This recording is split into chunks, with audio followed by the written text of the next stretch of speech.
Welcome back. We've had a busy evening since we came off the air, an hour and a half ago. A large number of developments. In one case, a man whom police were very anxious to trace in connection with a murder inquiry has been identified and has volunteered himself at a police station. Sue. Well, it's on that first case this evening, the murder last October of 60-year-old Cathy Walsh. She'd lived in Heaton Road in Tooting in South London for 30 years.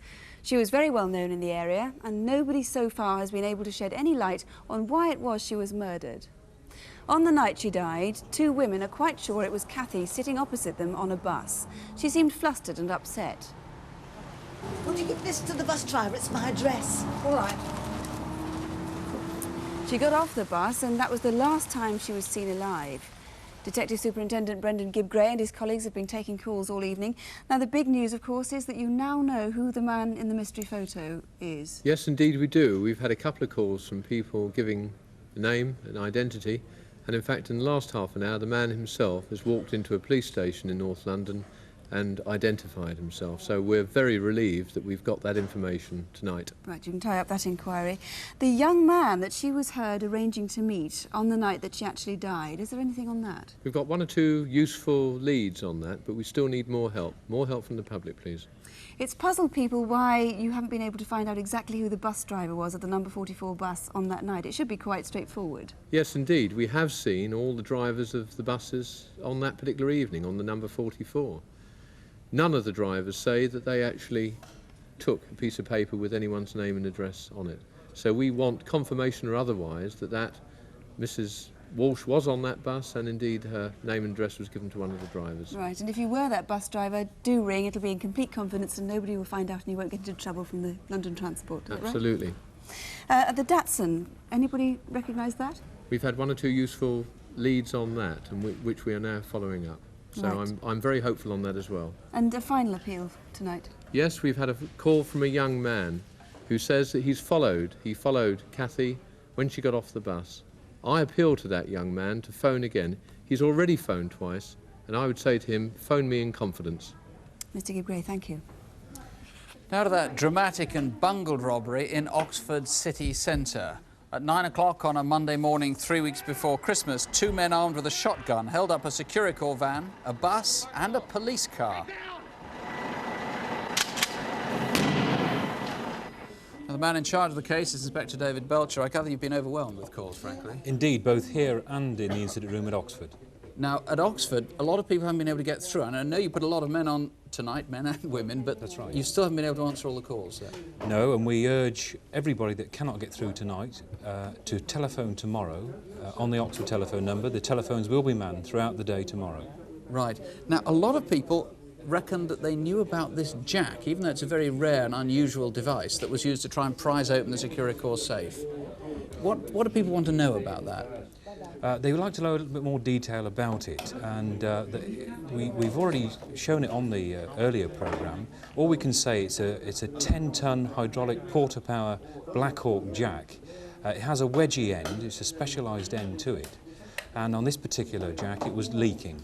Right, we need to know where it came from. And I gather you've a lot of people who put names to the possible gunman and his accomplice. Yes, we have now up to 50 names that have been given us, and we will eventually get round to seeing every one of those names. That gunman had very distinctive blue staring eyes, according to almost all the witnesses. There were over 100 witnesses, of course, including some police officers.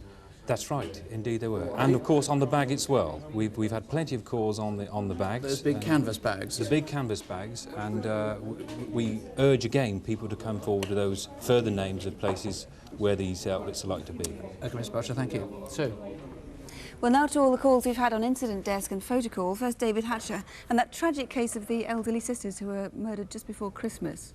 Yes, we've had a number of leads to follow up there. First of all, in respect to that Toshiba cassette player that we mentioned, we've had a possible lead on where that might be for sale. The suitcase we mentioned, well, a shopkeeper said they'd had a visitor, or two girls call in the shop and showed a suitcase like the one we're looking for and said they bought it from a shelter shop. So that's another lead to follow up, and we'd like those two girls, if they're watching, to contact us because we must trace that suitcase and its origin. Another caller said he recognised the photo fit that we showed. But let's re-emphasise there is a reward in this case. It's two elderly ladies that have been tragically murdered, and that must be cleared up. Right, so investigations might look quite a lot further on by the end of tonight, by the sound of it. We certainly hope so. What about the couple who stole 40 pension books in Bethnal Green in East London? It's absolutely despicable crime, but it was also somewhat saucy. Well, 2 days ago, a woman was arrested in Walthamstow and in possession of a number of pension books, and it may well be that that links with our case, so we might be on the way to getting both offenders in that one. Right, and we had some news earlier, I think, about the collection of soldiers. Yes, we've had numerous calls about sightings of these soldiers in shops in the London and Essex area, so that too may lead us to the offenders, because it's quite likely that those 2,000 figures were split up and sold in very small lots. So anybody who knows where there are soldiers for sale that fit our description, please still call us. Right, on Photocall, we wanted somebody who defrauded a Paris bank of nearly £500,000 francs. Yes, can't say too much on that one, but a man's arranged to meet us tomorrow with a number of names, he says. Enormous amount of money involved in that series of frauds. And then lastly, that Richmond Robber from Surrey. We had 32 calls on this one. In fact, 5 people called and gave exactly the same name, and a couple more people called and gave us exactly the same location for this person. So we're hopeful that he too will be talking to us very soon. Right. Finally, the tip-off on the murder of Barry Lewis, the little 6-year-old boy who was murdered 2 years ago. The car turned up, the Talbot Horizon turned up in a garage in Brixton, but the people who tipped us off haven't phoned back.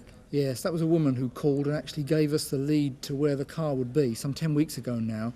If you are watching, please do call us again. We're sure you can help us further. Other children, I think, are still at risk. Please call us now, or at least get in touch tomorrow. David, thank you.